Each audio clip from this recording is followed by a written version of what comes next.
Bharatiya Janata party की तरफ से आज अपने राजौरी दफ्तर में एक एग्जीबिशन व प्रेस कॉन्फ्रेंस को मुनक्किद किया गया, जिसकी क़यादत पार्टी के नेशनल एग्जीक्यूटिव काउंसिल के मेंबर व पार्टी के सीनियर लीडर राजिंदर गुप्ता ने की, जिनके हमरा बीजेपी के राजौरी जिला सदर देवराज शर्मा, पुष्पिंदर गुप्ता, कपिल सरियाल, सुभाष शर्मा व दीगर सीनियर लीडर्स भी थे। इस प्रेस कॉन्फ्रेंस के दौरान बीजेपी की तरफ से मुल्क में इमरजेंसी लगने के 50 साल मुकम्मल होने पर तशवीश का एक मरतबा फिर इजहार किया गया और कहा गया कि 25 जून 1975 में मुल्क के अंदर लगाई गई इमरजेंसी तारीख में एक स्याह वाक़या है जो हर वक्त स्याह दिन के तौर पर याद किया जाएगा। उन्होंने 25 जून 1975 में लगाई गई इमरजेंसी को मुल्क की जमहूरियत का कत्ल भी करार दिया।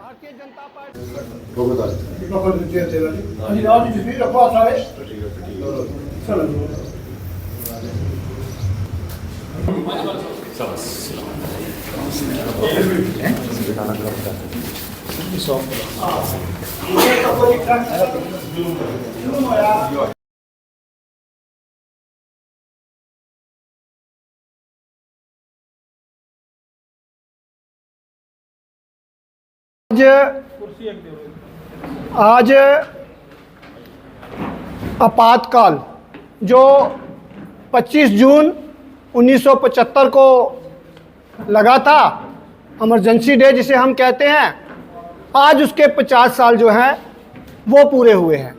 भारतीय जनता पार्टी पिछले 50 साल से इसका विरोध जो है वो करती आ रही है, क्योंकि हम एक डेमोक्रेटिक सेटअप में जीते हैं, डेमोक्रेसी में जीते हैं। इसलिए वो जो आपातकाल था उसको हम एक काला अध्याय मानते हैं, उसको हम डेमोक्रेसी की, लोकतंत्र की हत्या मानते हैं। इसलिए हम हर साल उसका विरोध करते हैं ताकि जो आने वाली नस्लें हैं उनको पता चले कि हमारे पूर्वजों ने क्या क्या सहा, क्या क्या दुख सहे इस डेमोक्रेसी, इस लोकतंत्र को बचाने के लिए। साथियों, 25 जून 1975 श्रीमती इंदिरा गांधी जी, तब की प्राइम मिनिस्टर, वो 1971 में एक इलेक्शन जीत के आई फुल मेजॉरिटी में, मगर धांधली करके जो उनके विरोध में लड़े थे तब के कैंडिडेट, उन्होंने उनके खिलाफ इलाहाबाद हाई कोर्ट में एक रिट पिटीशन दायर करी, जिसका फैसला 1975 में 12 जून 1975 को फैसला इंदिरा गांधी के विरुद्ध आया। वहाँ इलाहाबाद हाई कोर्ट ने पाया कि बिल्कुल ये रीगिंग करके, धोखाधड़ी करके, सरकार का मिसयूज करके जो है वो जीती हैं, इसलिए उनका जीतना जो है वो निरस्त किया गया। इंदिरा गांधी जी ने उस चीज़ को एक्सेप्ट करने के बजाय इस देश में रात के 12 बजे, 25 जून रात के 12 बजे इमरजेंसी थोप दी। कोई ऐसा बात नहीं थी कि कोई हिंदुस्तान पाकिस्तान की लड़ाई हो गई थी, यहाँ कोई मारा मारी थी। बिल्कुल लोग आराम से जी रहे थे, इमरजेंसी थोप दी गई और रात को ही जितनी बड़ी बड़ी प्रेस घराने थे उनकी रात को ही बिजली काट के उनको सील कर दिया गया, उनको अपना पेपर तक नहीं निकालने दिया गया।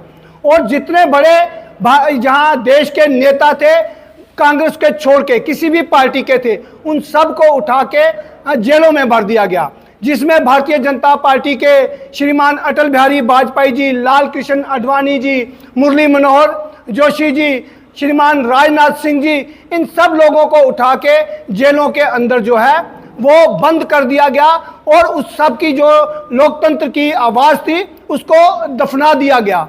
मैं कहूँगा ये लोग हमारे 22 से 24 साल जेलों में रहे और किस हालत में रहे ये आपने अभी अभी ऊपर प्रदर्शनी में देखा है कि उनको दवाई तक नहीं पूछी गई, छोटे छोटे कमरों में, बिना लाइट के, बिना पंखे के। ये इनका कोई जुर्म नहीं था, इनका कोई कसूर नहीं था, सिर्फ इंदिरा गांधी की तानाशाही थी, इस कांग्रेस की तानाशाही थी यहाँ के लोकतंत्र को कुचलने के लिए। साथियों, मैं दुख भरी बात आपको सुनाऊं, आज के हमारे डिफेंस मिनिस्टर श्रीमान राजनाथ सिंह ये भी अरेस्ट थे।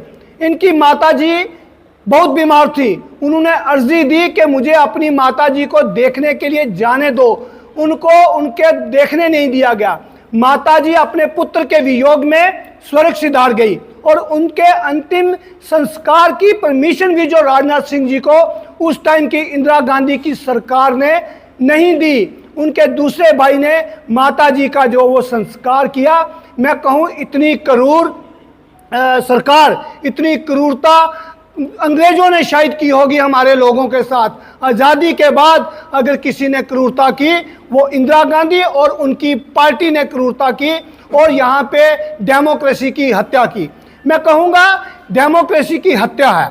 इस हत्या के जो खून के छींटे हैं, जितने बड़े नेता हैं उनके कांग्रेस के, उनके कुर्ते पे आज भी बाखूबी आपको देखे मिलते हैं। उनके खून के धब्बे, वो जितनी देर ये कांग्रेस पार्टी रहेगी इतनी देर वो खून के धब्बे जो है नहीं धुलेंगे। उस कांग्रेस पार्टी को खत्म करने के लिए भारतीय जनता पार्टी का हर एक कार्यकर्ता, हर एक नेता, हर एक सिपाही सड़क पे भी उतरेगा, हर साल इसी तरह प्रोग्राम करेगा, काला दिन मनाएगा। आज आप देखेंगे अभी अभी हमने ऊपर प्रदर्शनी का उद्घाटन किया जिसमें 1975 आपातकाल की सारी दास्तां आपको दिखाई है। आज हम प्रेस के मित्रों के थ्रू लोगों में जाएंगे। ये आपकी प्रेस को हजारों लाखों लोग जो हैं वो देखते हैं, हमारी बात उन तक पहुंचेगी। इसके बाद हम एक सेमिनार, एक वर्कशाला जो है पार्टी के कार्यालय में करेंगे ताकि हमारे कार्यकर्ताओं को पता चले, नई पीढ़ी को पता चले कि 1975 में हमारे बुजुर्गों ने लोकतंत्र को बचाने के लिए कितनी कुर्बानियां दी। आज देखेंगे आप साथियों कि राहुल गांधी जी एक छोटी सी किताब लाल रंग की हाथ में पकड़ के जगह जगह घूमते हैं कि मुझे लोकतंत्र को बचाना है। भाई साहब, लोकतंत्र की हत्या तो आपने 1947 से शुरू की थी। जिस दिन 17 डिस्ट्रिक्ट बॉडियों में से एक 0 वोट नेहरू जी को नहीं मिला था। 15 वोट जो हैं वो हमारे वल्लभ भाई पटेल, सरदार वल्लभ भाई पटेल जी को मिले थे, उनको प्राइम मिनिस्टर बनना था। आपने तो उनकी बात नहीं मानी, आपने कत्ल करके नेहरू जी को जो है इस देश का प्राइम मिनिस्टर बनाया। 1975 में हाई कोर्ट ने आपके खिलाफ वर्डिक्ट दिया, आपने उसको मानने के बजाय इस देश को आपातकाल में जो का 1 लाख लोगों पे 1975 में 1 लाख लोगों पे मीसा लगा था 1 लाख लोगों पे। आप जानते होंगे बिहार के हमारे एक बहुत बड़े नेता हैं लालू प्रसाद यादव, वो जेल में थे। उनकी बेटी का जन्म उस 1975 में हुआ था। उस मीसा के नाम पे उन्होंने अपनी बेटी का नाम मीसा भारती रखा था। इतनी जुल्म, इतनी तशद्दुद, जितने हमारे स्टूडेंट लीडर थे, जितने ट्रेड यूनियन लीडर थे, सबको उठा के जेलों में भर दिया गया और 22 से 24 महीने उनको बिना किसी कसूर के जेलों में रखा। उनको अच्छा खाना नहीं दिया, अच्छा रहना नहीं दिया, अच्छा सोना नहीं दिया। मैं आने वाली पीढ़ी को आह्वान करता हूं कि साथियों, कांग्रेस अब अपनी अंतिम सांसें ले रही है, क्योंकि जो कत्ल इन्होंने डेमोक्रेसी का किया है उस कत्ल का खमियाजा जो है इनको भुगतना पड़ेगा। हम सब कार्यकर्ताओं को इस चीज़ को ध्यान में रखना है, इस चीज़ को अपने आने वाली पीढ़ियों को बताना है ताकि कांग्रेस की इस काली करतूत को हमारे बच्चे, हमारी आने वाली नस्लें जो हैं वो याद रखें। मैं कहूँगा कि 1975 की वो काली रात 25 जून की ना हम भूलेंगे, ना हम अपने देशवासियों को भूलने देंगे, ना हम आने वाली अपनी पीढ़ियों को भूलने देंगे। मैं कहूँगा कि इसी से मैं अपनी बात को समाप्त करना चाहूँगा।